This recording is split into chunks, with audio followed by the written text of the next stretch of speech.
मैं सड़कों पर यूं ही चिल्ला रही थी क्योंकि आज मेरे साथ वह जुल्म हुआ था। मैं किसी के सामने मुंह दिखाने लायक नहीं थी। बचपन में मेरे माँ बाप की मृत्यु हो गई थी। मेरी जिम्मेदारी अब मेरी बड़ी मम्मी और पापा पर आ गई थी। उन्होंने मुझे बोझ समझकर पाला था क्योंकि कल को बड़ी होती तो उनके सर पर एक जिम्मेदारी होगी, मेरी शादी की और मेरी पढ़ाई लिखाई की। रिश्तेदारों के दबाव में आकर वो मुझे पाल तो रहे थे, मेरे ऊपर वे रोज अत्याचार करते थे। मैं चीखती चिल्लाती रही। मेरी बड़ी माँ ने मुझे गंजा करके घर से बाहर निकाल दिया था। बच्चे और मोहल्ले वाले हंसते मजाक उड़ाने लगे और शर्मिंदगी से मैं खुद को मारने वाली थी। पंडित जी की पत्नी की नज़र मुझ पर पड़ी। वो मुझे अपने घर ले गई, कुछ दिन मुझे रखा और फिर अपने बूढ़े पति से मेरी शादी करवा दी। मैं खुश थी जब एक दिन पंडित जी और उनकी पहली पत्नी जो ही पूजा पाठ करने घर से बाहर गए। मैं घर में बने मंदिर में सफाई करने के लिए उठी और जैसे ही मैंने मंदिर को साफ करने लगी मेरी आत्मा तक कांप उठी। ये था कहानी का शीर्षक। अब सुनिए पूरी कहानी मेरी। मेरा नाम कल्पना है। मेरी जिंदगी आम लड़कियों जैसी थी, शायद मुझे यही लगता था। जब तक मेरे माँ बाप जिंदा थे सब कुछ ठीक था, मगर उनकी मौत के बाद मेरी दुनिया बिल्कुल बदल कर रह गई थी। मेरी माँ तो पहले ही इस दुनिया से जा चुकी थी और मैं अपने बड़े पापा और मम्मी की दी हुई भीख पर रहती थी। ये शब्द मेरे लिए हमेशा ख़त्म हो चुका था। बड़ी मम्मी ने मुझे कभी अपनी औलाद नहीं समझा। उनके लिए मैं एक बोझ थी जिसे वह जल्द से जल्द उतार कर फेंक देना चाहती थी। मैं दिन रात उनके ताने सुनती, काम करती, मगर फिर भी मेरी कोई इज्जत न थी। और फिर वह दिन आया जब उन्होंने मेरी ज़िंदगी पर सबसे बड़ा जुल्म कर दिया। बड़ी मम्मी ने मुझे पकड़कर कुर्सी पर बिठाया और मेरे बाल मुट्ठी में पकड़े और एक झटके में कैंची चला दी। मैं चीख उठी मगर उन्होंने एक ना सुनी। जब तक मैंने अपने सर पर हाथ रखा तब तक जमीन मेरे कटे हुए बालों से भर चुके थे। मैंने शीशे में चेहरा देखा, वह कल्पना जो कल तक अपनी चमकते बालों पर बहुत नाज करती थी आज एक बदसूरत चेहरे में बदल चुकी थी। बड़ी मम्मी की आवाज़ मेरे कानों में गूंजी, अब देखती हूँ तुझे कोई अपने घर कैसे बुलाता है। उन्होंने मुझे बाहर धकेल दिया। गली में सबके सामने मोहल्ले के लोग जमा हो गए, हंसी मजाक करने लगे। किसी ने कहा पागल हो गई है, किसी ने कहा ऐसी लड़की को तो कोई घर में नहीं रखेगा। मेरे अंदर सब कुछ टूट चुका था। मैं नंगे पांव भागती चली गई। कहाँ जा रही थी? आंसुओं से रास्ता बिल्कुल दिखाई नहीं दे रहा था, मगर मैं बस दूर जाना चाहती थी। मैं एक पुल के किनारे जा पहुंची। पानी नीचे शोर मचा रहा था जैसे मुझे बुला रहा हो। शायद यही मेरा अंजाम होना था। मैंने आंखें बंद की, एक गहरी सांस ली और कदम आगे बढ़ा दिए। रुक जाओ बेटी, ये एक औरत की आवाज़ थी। मैंने मुड़कर देखा, माथे पर लंबा सा तिलक लगाए एक औरत मेरे पीछे खड़ी थी। उनकी आंखों में अजनबी सा सुकून था। मेरे साथ चलो। मैं हैरान थी, ना मैं उन्हें जानती थी ना वो मुझे, मगर उनकी आवाज़ में ऐसी ताकत थी मैं मना ना कर सकी। मैं उनके साथ चल पड़ी बगैर सोचे कि मैं कहाँ जा रही हूँ। वो मुझे एक पुराने मजबूत मकान में ले गई। ये पंडित जी का घर था। वे खुद तो घर पर नहीं थे, मगर उनकी पत्नी ने मुझे अपने कमरे में बिठाया, पानी पिलाया, मेरा सर सहलाया जैसे मैं उनकी अपनी बेटी हूँ। यहाँ तुम सुरक्षित हो कल्पना, अब कुछ मत सोचो, अब आराम करो। और मैं सच में सुकून में आ गई। कई दिनों बाद पहली बार मुझे ऐसा लगा शायद अब सब कुछ ठीक हो सकता है, मगर मुझे नहीं मालूम था यह सुकून बस थोड़े ही दिनों का था। कुछ दिन के बाद पंडित जी की पत्नी ने मेरे सामने एक ऐसी बात रखी, अगर तुम यहाँ रहना चाहती हो तो तुम्हें पंडित जी से शादी करनी होगी, उनके बच्चे को जन्म देना होगा। उनकी बात सुनकर मुझे अपने कानों पर विश्वास नहीं हुआ था। मैंने घबराकर पूछा तो उन्होंने कहा, मैं पंडित जी के बच्चे को जन्म नहीं दे सकती। वैसे मैं गोद भी ले सकती हूँ, लेकिन नहीं, मुझे तो अपने पति का खून ही चाहिए। हमारे बुढ़ापे का सहारा हमारे संपत्ति का मालिक होगा और मेरे पंडित जी के नस्ल को आगे बढ़ाएगा। ये बात सुनकर तो मेरे पैरों तले से जमीन निकल गई थी। और तुम अब एक बेसहारा लड़की भी हो। लोग बातें बनाएंगे, तरह तरह के इल्जाम लगाएंगे। मैं कुछ कह ना सकी। मेरे पास और कोई रास्ता भी तो नहीं था और ना ही मेरा कोई घर था। मैं सड़क पर नहीं रह सकती थी। उस वक्त मुझे अपनी ज़िंदगी बचाने के अलावा और कोई रास्ता नज़र नहीं आ रहा था। उसी रात मैंने पंडित जी से शादी कर ली, मगर मुझे नहीं मालूम था ये शादी आम शादियों जैसी बिल्कुल भी नहीं थी। ये घर आम घरों जैसा बिल्कुल नहीं था और सबसे बढ़कर पंडित जी वैसे नहीं थे जैसे वो नज़र आते थे। मैंने शादी कर तो ली, मगर मेरे दिल में तसल्ली की जगह बेचैनी ने ले ली थी। ये शादी निभाना मेरे बस में नहीं था, बल्कि मेरी मजबूरी थी। मैंने पंडित जी को पहली बार उस रात सही तरीके से देखा था। एक पतला दुबला आदमी, माथे पर चंदन का टीका लगाए, चेहरे पर एक अजीब सी सच्चाई जो मेरे लिए एक अजीब सा डर पैदा कर रही थी।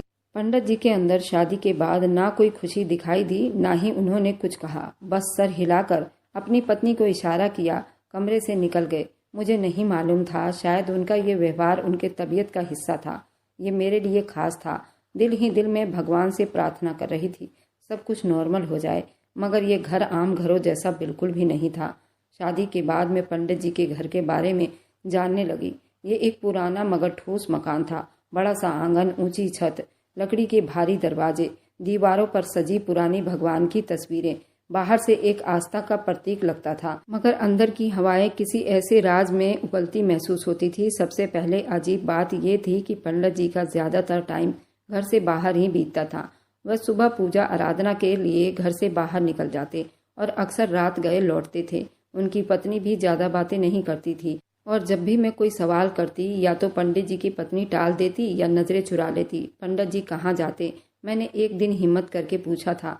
वह चौंक गई। फिर कुछ देर के बाद कहने लगी, पंडित जी पूजा पाठ के कामों में बिजी रहते हैं, लोगों की मदद करते हैं। ये जवाब मेरे सवालों को कम करने के बजाय और ज्यादा बढ़ा गया था। कैसी मदद, कौन लोग, मैं जानना चाहती थी, मगर मुझे अंदाजा हो रहा था कि इस घर में अगर कोई सवाल करो तो उसे पसंद नहीं किया जाता था।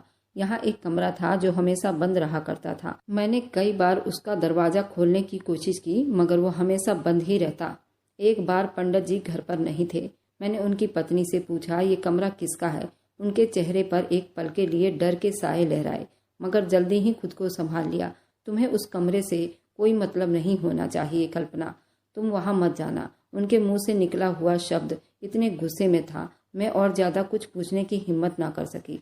मगर मेरा शक और बढ़ गया था। आखिर उस कमरे में ऐसा क्या था जो मुझे जानने नहीं दिया जा रहा था? रात को जब सो जाते, हर वक्त मुझे घर में कुछ धीरे धीरे बातें करने की आवाजें आती थी। कभी ऐसा लगता कोई दबे कदमों से चल रहा है, कभी जैसे कोई दरवाजा धीरे से बंद कर रहा हो। एक रात जब मैं अपने बिस्तर पर लेटी थी, मुझे अचानक लगा बाहर कोई है। मैंने धीरे से दरवाजा खोला और आंगन में झांक कर देखा। वहां कोई नहीं था, मगर तभी मुझे वो बंद कमरे के दरवाजे के नीचे एक रोशनी सी दिखाई दी। मेरे दिल की धड़कन बिल्कुल तेज हो गई। ये रोशनी वहां कैसे आई? क्या कोई अंदर था? मैंने दरवाजे के पास जाकर कान लगाकर सुने। अंदर कोई धीरे धीरे बात कर रहा था। मैंने दरवाजे को हल्का सा धक्का दिया, मगर वह रोज की तरह बंद था। अचानक अंदर से एक आहट हुई, जैसे कोई हरकत कर रहा हो। मैं घबराकर पीछे हटी और उसी पल रोशनी बुझ गई। मेरा दिल जोर से धड़क रहा था। उस घर में कुछ सच में ऐसा था जिसको मैं बिल्कुल नहीं जानती थी। अगले दिन पंडित जी घर पर वापस आए तो मैंने महसूस किया वो मुझे बहुत गौर से देख रहे थे, जैसे मेरे दिमाग के अंदर झांक रहे हो। उनकी आंखों में कुछ था, एक वार्निंग, एक अनकही धमकी। कल्पना, ज्यादा सवाल मत किया करो, कुछ बातें जानना जरूरी नहीं होता। उनके शब्दों में कुछ ऐसा था कि मेरे रोंगटे खड़े कर देते थे। वे जानते थे कि मैंने कल रात कुछ सुना था। ये घर, ये लोग, ये बंद कमरा, सब कुछ ऐसा था जो मुझे निगलने के लिए तैयार था। मुझे यकीन हो चुका था ये शादी आम शादी नहीं थी, ये घर आम घर नहीं था, और पंडित जी वह नहीं थे जो नजर आते थे। मेरे अंदर डर और शक उभर चुका था। मैं जितना इस घर के राज को कुरेदना चाहती थी, उतना ही मैं उनमें उलझ जाती। बंद कमरा, पंडित जी का रातों का घर से गायब रहना, वह धीरे धीरे बातें करना और उनका व्यवहार, ये सब कुछ मेरे दिल में एक अजीब सा शक पैदा कर रहा था। मगर सबसे बड़ा झटका मुझे उस दिन लगा जब मैंने घर के बने मंदिर में सफाई की। सुबह पूजा आराधना के बाद पंडित जी कहीं जा चुके थे और उनकी पत्नी अपने कमरे में थी। मैंने नाश्ता खत्म किया, रोज की तरह कामों में लग गई थी। जैसे ही मैं सफाई के लिए वहां मंदिर में आई, मेरी नजर उस मंदिर पर पड़ी जो हमेशा एक खास कोने में रखा रहता था। मैंने उसे सफाई करने के लिए खसकाया था ताकि नीचे कपड़ा मार सकूं, मगर जैसे ही मेरी नजर नीचे पड़ी, मेरा पूरा जिस्म जैसे पत्थर का हो गया। मेरी आंखें फटी की फटी रह गई, हाथ कांपने लगे, मेरे हल्क से एक दबी दबी चीख निकलने लगी थी, मगर मैंने खुद को रोक लिया। मुझे ऐसा लगा जैसे ये जमीन मेरे पैरों तले से निकल गई हो। मेरी सांस उखड़ने लगी। मैंने कांपते हाथों से वो मंदिर दोबारा नीचे रख दिया। मेरे दिल की धड़कन इतनी तेज हो चुकी थी कि मुझे लगा मेरी आवाज पूरे घर में सुनाई दे रही होगी। ये क्या था? ये कैसे मुमकिन था? मेरे जिस्म में कपकपी सवार हो चुकी थी। मैंने अपनी जांचती हुई नजरों से देखा, कहीं कोई मुझे देख तो नहीं रहा, मगर घर में पूरी चुप्पी थी। मुझे अभी कुछ भी नहीं करना चाहिए, कुछ नहीं पूछना चाहिए। मैंने खुद को समझाने की कोशिश की। मैंने अपना काम चालू रखा, मगर मेरे दिमाग में सिर्फ एक ही सवाल गूंज रहा था। शाम को मैंने पंडित जी की पत्नी पर गौर किया। मैंने महसूस किया वह कुछ उलझी हुई लग रही थी, जैसे किसी बात का दबाव महसूस कर रही हो। कहीं वो जानती तो नहीं थी कि मैंने वो मंदिर साफ किया था। मेरे अंदर हिम्मत नहीं हो रही थी कि उनसे पूछ सकूं, मगर मेरी नज़रें बार बार उनके चेहरे को पढ़ने की कोशिश कर रही थी।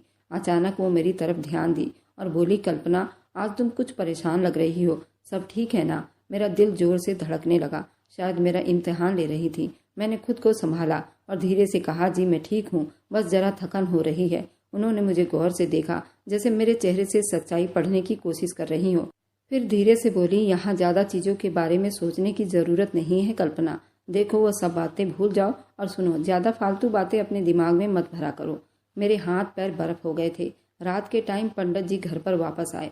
मैंने उनके चेहरे पर पहले से ज़्यादा गुस्सा महसूस किया था। वह हमेशा चुप रहते थे, मगर आज उनकी चुप्पी में एक अजीब सा खतरा महसूस हो रहा था। खाने के बाद वे अपने कमरे में चले गए और मैं अपने बिस्तर पर लेट गई। नींद मेरी आंखों से कोसों दूर थी। मेरे दिमाग में वो मंजर बार बार घूम रहा था। मंदिर के नीचे वे चीज़, ये घर और ये लोग, ये राज, सब कुछ एक गहरे अंधेरे में धकेल रहे थे। मैं फंस चुकी थी और ये बात साफ थी, यहाँ कुछ न कुछ ऐसा जरूर था जो आम नहीं था। मैंने फैसला कर लिया था, चाहे जो कुछ हो, मैं हकीकत जानकर रहूंगी। ये डर, ये सारा राज, सबसे बढ़कर वह चीज़ जो मैंने उस मंदिर के नीचे देखी थी, ये सब मुझे एक ऐसी गहराई में धकेल रहे थे जहाँ से वापसी शायद मुमकिन ना हो। मगर मैं पीछे हटने वालों में से बिल्कुल भी नहीं थी। इस घर में कुछ न कुछ ऐसा जरूर था जो आम नहीं था। वह कमरा जो हमेशा बंद रहता था। मैंने पहले भी कई बार उस कमरे के बारे में सोचा था, मगर अब उसकी अहमियत मेरे लिए और बढ़ती जा रही थी। शायद जो कुछ मैंने उस मंदिर के नीचे देखा था, उसका संबंध उसी कमरे से था। पंडित जी की पत्नी ने मुझे सख्ती से मना किया था कि मैं उस कमरे की तरफ भी ना जाऊं, मगर जैसे ही मुझे उस चीज़ का ध्यान आया, मेरे शक और ज़्यादा बढ़ने लगा था। रात के वक्त पंडित जी घर से बाहर गए और उनकी पत्नी अपने कमरे में जा चुकी थी। मैं चुपके से बिस्तर से उठी। मैं नंगे पांव चलती हुई उस कमरे के पास पहुंची, जहां अक्सर रात के टाइम रोशनी नजर आती थी और कभी कभी वहां पर धीरे धीरे बातें करने की आवाज़ सुनाई देती थी। मेरा दिल जोर से धड़क रहा था। मैंने कान लगाकर दरवाजे के अंदर होने वाली आवाज़ सुनने की कोशिश की। कुछ पल तक चुप थी, मगर फिर धीरे धीरे बातें करने की आवाज़ आने लगी। मेरे हाथ पसीने से भीग चुके थे। मैंने धीरे से दरवाजे के हैंडल को घुमाने की कोशिश की। ये बंद था, जैसे हमेशा होता था, मगर आज मुझे एक और एहसास हो रहा था।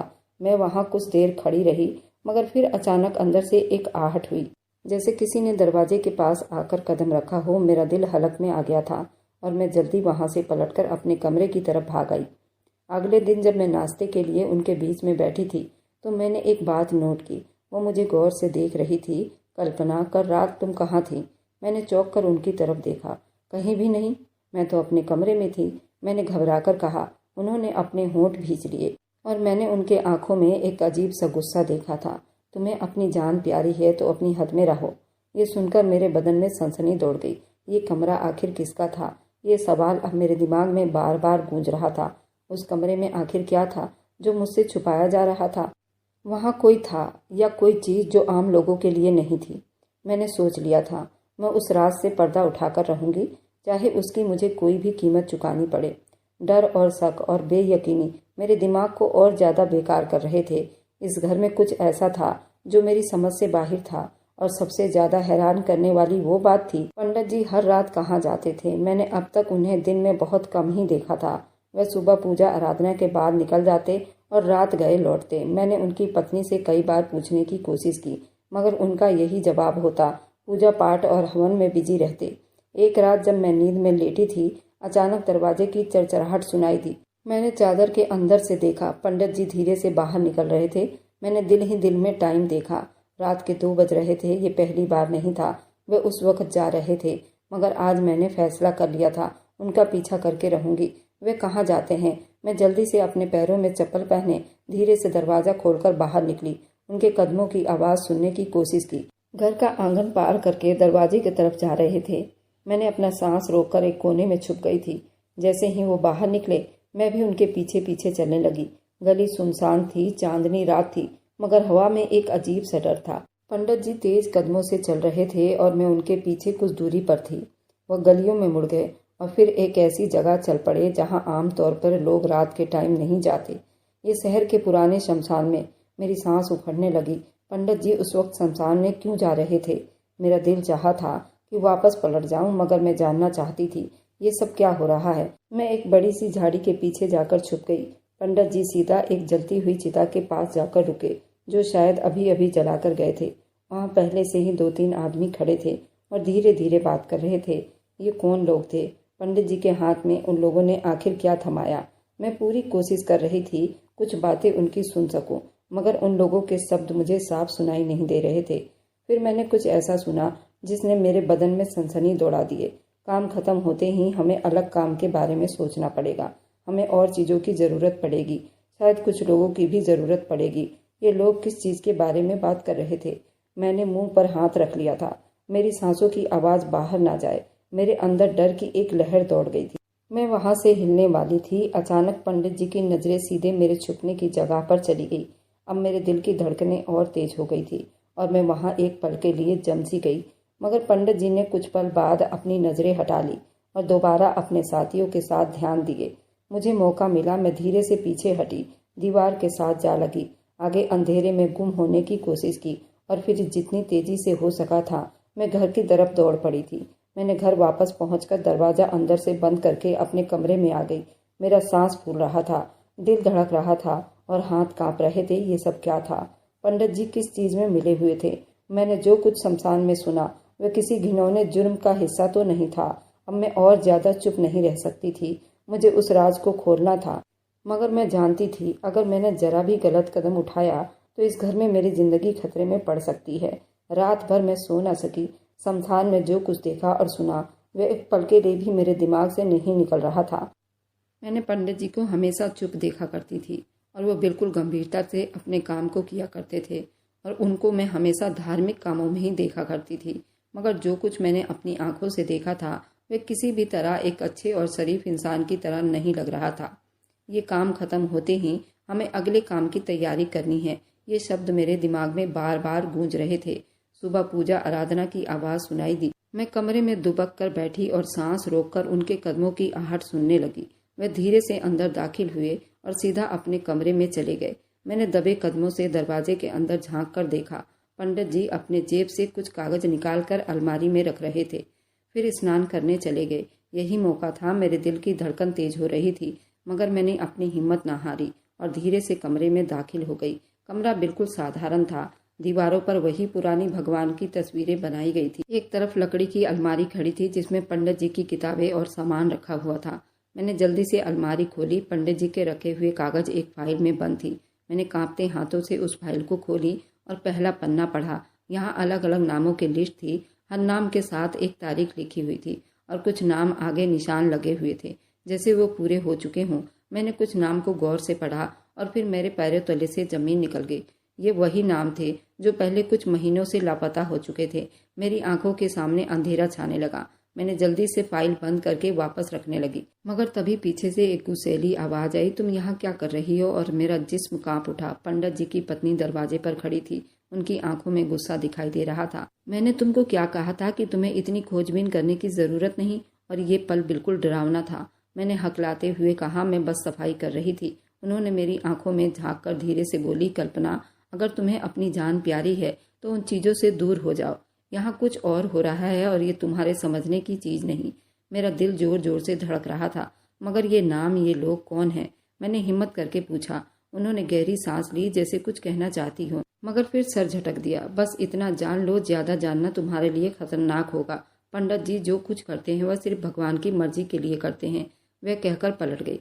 मगर मैं जानती थी वो मुझसे कुछ छुपा रही थी। मैं खतरे में थी, ये बात अब साफ हो चुकी थी। मैं एक ऐसे खेल का हिस्सा बन चुकी थी जो मेरी समझ से बाहर था। ये घर, ये बंद कमरा, वह मंदिर के नीचे चीजें, वह शमशान की मुलाकातें, अब ये कागज, सब कुछ किसी न किसी तरह आपस में जुड़ रहा था। और सबसे ज्यादा डरावनी बात ये थी कि मैं उन राजों के बहुत करीब पहुंच चुकी थी और शायद ये मेरे लिए जानलेवा साबित हो सकता था। मेरे लिए अब पीछे हटना मुमकिन नहीं था। मैं पंडित जी के कमरे में जो कागज देखे थे वो किसी आम लिस्ट का हिस्सा नहीं था। ये वही नाम थे जो महीना पहले लापता हो चुके थे। और सबसे ज्यादा डरावनी बात ये थी कि उन नाम के साथ सुरक्षित तारीख दर्ज की गई थी। कुछ तारीख बीत चुकी थी जबकि कुछ आने वाले दिनों की थी। क्या इन नाम के आगे निशान लगाने का मतलब ये था कि ये लोग मर चुके थे? अगर सच ऐसा था तो मेरा दिमाग सुन्न हो चुका था। पंडित जी की पत्नी ने मुझे वार्निंग दी थी। उनके आंखों में कुछ अजीब सा डर था, जैसे वो मुझे और ज्यादा सवाल करने से रोकना चाहती हों। और ज्यादा सवाल मत करो, जो कुछ तुमने देखा है उसे भूल जाओ, ये तुम्हारे लिए ठीक होगा। मगर ये नाम, ये लोग जो लापता हो रहे हैं, मैंने हिम्मत करके पूछा। उन्होंने मेरी तरफ देखा, उनकी नजरें हमेशा गुस्से में रहती। कल्पना, तुम नहीं जानती कि तुम किस दलदल में कदम रखने जा रही हो। कुछ राज ऐसे होते हैं जिन्हें जानने का मतलब मौत होता है। उनके शब्दों ने मेरे दिल में एक डरावना लहर दौड़ा गई थी। मगर पंडित जी हर रात कहाँ जाते हैं, और वे बंद कमरा, उसमें आखिर क्या है? ये सुनकर उनके चेहरे का रंग उड़ गया। वह कुछ देर चुप रहीं, जैसे कुछ सोच रही हो, और फिर उन्होंने धीरे से कहा, अगर तुम्हें अपनी जान प्यारी है तो इस कमरे के पास भी मत जाना। मैंने फैसला कर लिया था कि अब किसी भी कीमत पर मैं उस बंद कमरे के अंदर झांक कर देखूंगी, और वे दरवाजा हमेशा लॉक रहता था। मगर उस रात सब सो गए। मैं चुपके से कमरे के पास पहुंची। मेरा दिल तेजी से धड़क रहा था। मैंने दरवाजे के हैंडल को धीरे से घुमाने की कोशिश की, लेकिन वह बंद कमरा था। मैंने मायूसी से पीछे हटने का सोचा, मगर फिर मेरी नजर नीचे पड़ी तो दरवाजे में से हल्की सी रोशनी झलक रही थी। दरवाजे के पीछे कोई था। मैंने अपना कान दरवाजे से लगाए। अंदर कोई हल्की आवाज में बातें कर रहा था। मुझे यहाँ से जाने दो, भगवान के लिए मुझे जाने दो। मेरा सांस रुक गया। ये किसकी आवाज थी? अंदर कोई कैद था। ये सुनकर ही मेरे अंदर झुंझुनी पैदा हो गई। मैंने दरवाजे के नीचे से झांकने की कोशिश की, मगर अंधेरा ज्यादा था। अचानक अंदर किसी के कदमों की आहट आई, और मुझे लगा जैसे कोई दरवाजे की तरफ बढ़ रहा हो। मैंने तेजी से पीठ से हटकर अपने कमरे की तरफ दौड़ लगा दी। अगले दिन पंडित जी थोड़ा गंभीर लग रहे थे। उनकी नजरें बार बार मुझ पर उठ रही थी, जैसे वो मेरे दिमाग के अंदर कुछ पढ़ने की कोशिश कर रहे हों। शायद उन्हें मालूम था कि मैं रात को बंद कमरे के पास गई थी। मुझे लगा जैसे वो मुझसे कुछ कहने वाले थे, मगर चुप होकर चले गए। एक बात साफ हो चुकी थी, इस घर में कुछ न कुछ ऐसा हो रहा था जिसे छुपाया जा रहा था। सबसे बड़ी सच्चाई उस बंद कमरे में दफन थी। मेरे लिए अब खतरा बहुत ज्यादा बढ़ चुका था। मैं जितना हकीकत के पास पहुंच रही थी, उतना ही मेरे लिए खतरा बढ़ता जा रहा था। उस बंद कमरे में कैद वह आदमी था जिसे मारने की तैयारी की जा रही थी। मैंने एक फैसला कर लिया था, मैं उस कमरे के अंदर जाकर हकीकत जानकर रहूंगी, चाहे उसके लिए मुझे कोई भी कीमत क्यों न चुकानी पड़ जाए। डर और शक मेरे दिमाग में एक साथ जंग लड़ रहे थे। मैंने पंडित जी के कमरे में मौजूद वो फाइल में नाम को देखा था जो पिछले कुछ महीनों से लापता हो चुके थे। मैंने रात के अंधेरे में उस शमशान में उनकी बात सुनी थी। मैंने ये भी सुना था वो उस बंद कमरे के अंदर कोई मौजूद है, वहां से निकलना चाहता है। अगली रात मैंने महसूस किया पंडित जी अब ज्यादा चौकन्ने हो गए थे। उनकी नजरों में हमेशा शक भरी हुई होती थी। वह मुझ पर पहले से ज्यादा गहरी नजर रख रहे थे, जैसे उन्हें मुझ पर शक हो गया हो। मैं अब नॉर्मल रहने की कोशिश कर रही थी, मगर मैं जानती थी अगर मैंने कोई भी गलत कदम उठाया तो मेरी जान को खतरा हो सकता है। पंडित जी की पहली पत्नी का व्यवहार भी बदला बदला सा लग रहा था। वह ज्यादा चुप हो गई थी और मुझे नजरअंदाज करने की कोशिश कर रही थी। जब भी मैं उनसे बात करने की कोशिश करती, वह थोड़ा सा जवाब देकर बात को खत्म कर देती, मगर मैंने उनकी आंखों में कुछ और भी देखा था। ये छुपा हुआ डर। वह कुछ ऐसा जानती थी, मगर बताने से डर रही थी। उस रात जब पंडित जी घर से बाहर गए, मैंने फिर से मौका देखकर उस बंद कमरे के दरवाजे के पास पहुंची। मैंने हैंडल को धीरे से दबाया और वहां एक मामूली बंदा था, मगर आज मैं खाली हाथ वापस जाने के लिए तैयार नहीं थी। मैंने कमरे के चारों तरफ नजर दौड़ाई, शायद कोई और रास्ता निकल आए। अचानक मेरी नजर दीवार के एक हिस्से पर पड़ी जो और दीवारों से कुछ अलग था। ये जगह मामूली थी, अंदर धसी हुई थी, जैसे कोई खुफिया दरवाजा हो। मेरा दिल जोर जोर से धड़कने लगा। दरवाजा खोलने की कोशिश की। मैंने हल्के से उस दीवार को दबाया। मैं डर गई। वह दीवार थोड़ी सी हिली। वह एक खुफिया दरवाजा था। मैंने कुछ और जोर लगाया। अचानक वह दीवार धीरे से पीछे सरकने लगी। मेरे सामने एक छोटा सा रास्ता खुला था जो बंद कमरे के अंदर जाता था। मेरा सांस रुकने लगा। मेरे कदमों में कपकपी सवार हो गई थी, मगर मैंने अपने डर पर काबू पाया और धीरे से उस रास्ते में दाखिल हो गई। जैसे ही मैं अंदर दाखिल हुई, एक अजीब सी खुशबू ने मेरा स्वागत किया था। बहुत पुराना था, सिर्फ यहाँ एक छोटा सा बल्ब जल रहा था। तब मैंने वो मंजर देखा जो मेरी आत्मा को हिलाकर रख देने के लिए काफी था। कमरे के कोने में एक औरत बैठी हुई थी, जंजीरों में जकड़ी गई थी, बेहद कमजोर लग रही थी। उसके कपड़े फटे हुए थे और उसका चेहरा डर और बेबसी का पता दे रहा था। जैसे ही मेरी नजर उसकी आंखों से मिली, उसने कांपते हुए कहा, मदद करो प्लीज, मुझे यहाँ से निकालो। उसको इस हालत में देखकर मेरे पैरों तले से जमीन निकल गई थी। अचानक बाहर दरवाजे की चरमराहट सुनाई दी। शायद अंदर कोई आ रहा था। मेरा दिल जोर जोर से धड़कने लगा। अगर किसी ने मुझे यहाँ देख लिया तो क्या होगा। कमरे के अंदर जंजीरों में कैद औरत बहुत डरी हुई नजर आ रही थी। मेरी तरफ देख रही थी, जैसे वो मुझे इशारा कर रही हो कि जल्दी से निकल जाओ। बाहर कदमों की आहट सुनाई देने लगी थी। पंडित जी मेरे पास आ रहे थे। मुझे अभी निकलना था, जल्दी। मैं उस खुफिया दरवाजे की तरफ छुप गई थी। मैंने अपने दिल में तय कर लिया था कि आज मैं इस खेल को खत्म करके ही रहूंगी, आर या पार, या मरूंगी। मैं ये सारे रात जान कर रहूंगी। थोड़ी देर बाद शायद पंडित जी वहां पहुंच चुके थे और मैं अंदर मौजूद थी, मगर पंडित जी को अगर जरा से भी भनक हो जाती कि मैं यहाँ हूँ तो मेरा अंजाम कुछ और ही हो सकता था। उनके कदमों की आवाज़ सुनकर मेरी सांस रुक गई। डर का नया दरवाज़ा खुलने वाला था। मेरे पास वक्त कम था। मैंने दीवारों के साथ चिपक कर सोचा, क्या मैं अब और ज़्यादा रुकूं या यहाँ से भाग जाऊं? मगर मैं ये भी जानती थी, अगर मैं आज यहाँ से चली गई शायद कभी सच्चाई नहीं जान पाऊंगी। और सबसे बड़ा सवाल अब भी ये था, उस मंदिर के नीचे मैंने जो कुछ भी देखा था उस सबसे क्या संबंध था? मेरे जिस्म में डर की एक लहर दौड़ गई जब पंडित जी के कदमों की आवाज़ बंद कमरे के दरवाजे के बिल्कुल पास आकर रुक गई। यहाँ कौन है? उनकी गुस्सैली वाली आवाज़ मेरे दिल की धड़कनों को और ज़्यादा बढ़ा गई थी। मैं बंद कमरे में थी, एक ऐसी जगह जहाँ मुझे बिल्कुल नहीं होना चाहिए था, और अगर वो मुझे यहाँ देख लेते तो शायद मैं जिंदा ना बचती। मैंने जल्दी से आसपास देखा, कोई छुपने की जगह, कोई दूसरा रास्ता। दीवार के एक तरफ वही पुरानी अलमारी थी जो धूल मिट्टी से भरी हुई थी। मैं जल्दी से उसके पीछे जाने की कोशिश की और अपना सांस रोककर बैठ गई। पंडित जी ने दरवाजे के हैंडल को घुमाया, मगर दरवाजा बंद था। पंडित जी के बातें करने की आवाज़ आई। क्या तुमने कुछ सुना? मेरा दिल हलक में आ गया। वह किस से बात कर रहे थे? मेरे जिस्म में जैसे डर फैल गया। मेरा शक और बढ़ने लगा था। मैंने धीरे से दीवार की तरफ हाथ बढ़ाया और जैसे ही मेरा हाथ पीछे वाले दरवाजे पर पड़ा, मेरा दिमाग सुन्न हो गया। ये दरवाज़ा हल्का सा खुला हुआ था। ये वही दरवाज़ा था जिसे मैंने पहले भी देखा था, जो बंद कमरे के अंदर किसी और जगह को जाता था। कुछ पल बाद पंडित जी की आवाज़ सुनाई दी, जैसे वो पीछे हट रहे हों। यहाँ कुछ नहीं है, मगर हमें ज़्यादा चौकन्ना रहना चाहिए। उनके कदमों की आवाज़ धीरे धीरे दूर होने लगी। मैं अब बच गई थी फिलहाल, मगर ये डर था कि उन्हें किसी न किसी चीज़ का शक हो चुका था। अब उनकी मौजूदगी महसूस ना हुई। मैंने जल्दी से अलमारी का दरवाज़ा खोला और अंदर झांक कर देखा तो मैं और ज़्यादा परेशान हो गई। वह अलमारियाँ धूप बत्तियों से भरी हुई थी। किसी अलमारी में ऐसे ही धूप बत्ती रखा हुआ था, कोई पैकिंग वाला था, किसी में पैकिंग के पन्नी रखे हुए थे। ऐसे लग रहा था जैसे यहाँ पर कोई धूप बत्ती बनाने की फैक्ट्री हो। जब मैं आगे बढ़ती गई तो मुझे और भी चीज़ें नज़र आने लगी। मेरी उंगलियां फिर से कांप रही थी, मगर मैंने दरवाजे को धीरे से धकेला। मुझे एक ठंडी हवा का झोंका महसूस हुआ और यहाँ पर बहुत से मजदूर काम करने वाले लोग थे। जब मैं उन लोगों के पास पहुँची, उन्होंने मुझे नहीं पहचाना। उन्होंने समझा कि मैं भी उन्हीं की तरह कोई मजदूर हूँ। उन्होंने कहा कि तुम यहाँ पर कैसे आई? मैंने कोई जवाब नहीं दिया। मुझे डर लग रहा था, पर मैंने उन लोगों से पूछा, आप लोग यहाँ पर ऐसे क्यों काम कर रहे हो?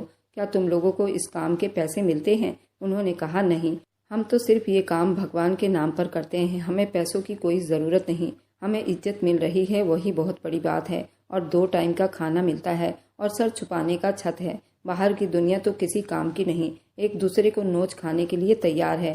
मैंने उन लोगों से कहा कि ठीक है, तुम लोग अपना काम करते रहो, लेकिन क्या उस कमरे में उस औरत को जंजीरों से क्यों बांध दिया गया है? उन्होंने बताया कि शायद हमें इस बारे में कोई जानकारी नहीं, और उन लोगों ने ज़्यादा कुछ मुझे नहीं बताया। जैसा कुछ मैं सोच रही थी, यहाँ पर ऐसा कुछ तो नज़र नहीं आया।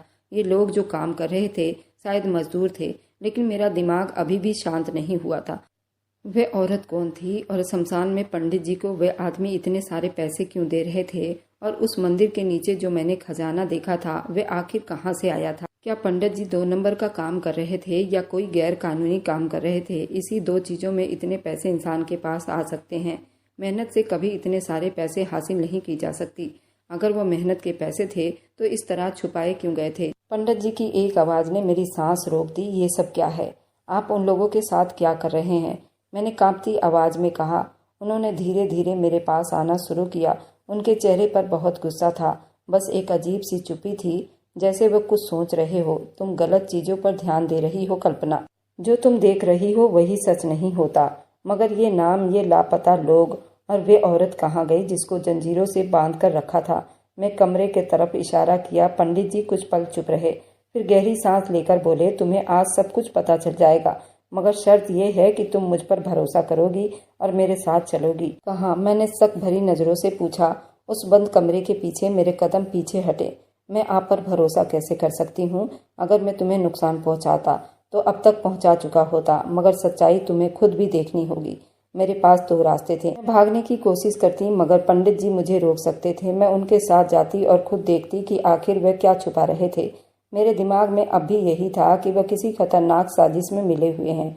अगर मैं सच ना जानती तो हमेशा शक में रहती। मैंने हिम्मत करके सर हिला दिया। ठीक है, मैं चलती हूँ। पंडित जी मुझे लेकर आगे बढ़ने लगे। धीरे से बंद दरवाजा खोला। मैं वहीं पहुंच गई जहां से मैं कुछ देर पहले जा चुकी थी और उन लोगों से मिल चुकी थी। उन लोगों की बात तो मुझे कुछ समझ में आ गई थी, लेकिन 2 राज अभी भी छुपे हुए थे। उस औरत को जंजीरों में क्यों बांधा गया था? पंडित जी ने कहा कि ये सभी मजदूर हैं और मैं यहाँ धूपबत्ती बनवाने का काम करता हूँ और ये कोई गैर कानूनी नहीं। लेकिन हाँ, जो लोग यहाँ पर इस काम को कर रहे हैं वे लोग बहुत मजबूर हैं। जैसे तुम्हें दुनिया वालों ने ठुकरा दिया था, इसी तरह ये सारे लोग मजबूर हैं। इन्हें समाज ने कचरा समझकर फेंक दिया है। कोई अपनी बहू से पीड़ित है, कोई अनाथ है, कोई अपने पति की सताई गई औरत है। वही लोग हैं जो समाज की नज़रों में एक कांटे की तरह हैं। मैं इन लोगों की मदद करता हूँ। इनको सर छुपाने का छत चाहिए, 2 टाइम की रोटी चाहिए। सभी बेसहारा लोग हैं। वह औरत जो जंजीरों में जकड़ी गई है वह एक औरत नहीं, वह एक कातिल है। एक साथ अपने सौतन के 4 बच्चों को मार चुकी है। उसने अपने पति की हत्या की है और पैसे के बलबूते पर उसे जेल से रिहा कर दिया गया। उसके बाद भी उसने अपना जुर्म खुलेआम किया, तभी उसको पकड़कर यहाँ बंद किया हुआ है। कानून तो इस औरत के हाथ में है, लेकिन इससे बढ़कर भी ऊपर एक भगवान भी है और उन्हीं के आशीर्वाद से आज इस औरत को हमने यहाँ कैद कर रखा है और ये ऐसे ही रहेगी जब तक उसकी खुद मौत नहीं आ जाती। और जो तुमने उस मंदिर के नीचे खजाना देखा है वह सब भक्तों का चढ़ावा है और ये पैसे, ये दौलत कोई गैर कानूनी नहीं और ये फैक्ट्री भी गैर कानूनी नहीं। लेकिन उस औरत को जो कैद हुई है वह औरत की वजह से कानून हम तक पहुंच जाए।